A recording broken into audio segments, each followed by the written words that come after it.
girl accidentally found a poisonous spider and secretly kept it in a jar as a pet. Incredibly, this spider could mimic the girl's voice. The girl caught a cockroach and threw it into the spider's jar. In the blink of an eye, the cockroach was devoured by the spider.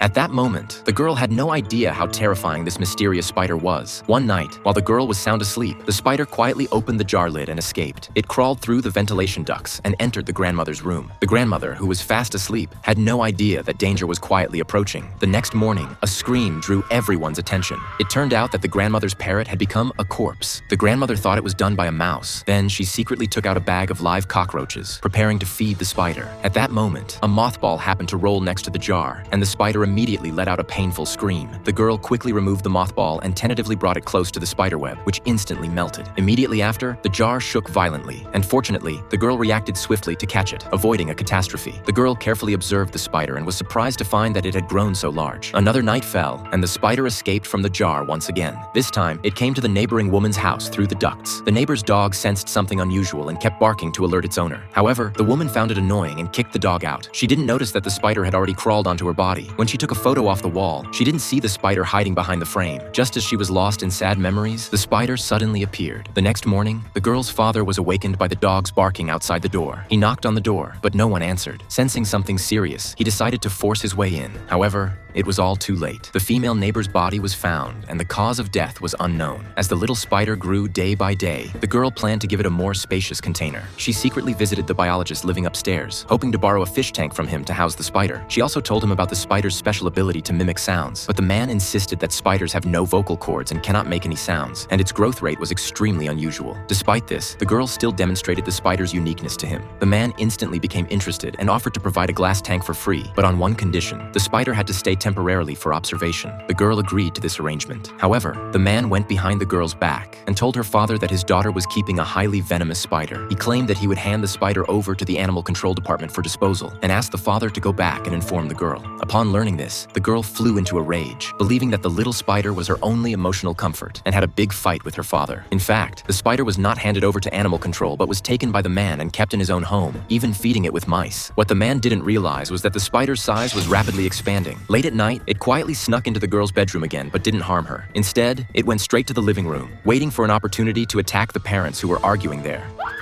The girl was focused on playing games at the time and didn't notice anything unusual. It wasn't until the little dog beside her kept barking frantically that she vaguely sensed something was wrong. When she went to the living room to check, it was already empty. She called out to her parents through the ventilation ducts, but the sound attracted the spider, which quickly approached her. The girl was so scared that she hurriedly blocked the duct entrance with a cabinet and curled up in the corner, not knowing what to do. At that moment, the spider had already appeared behind her.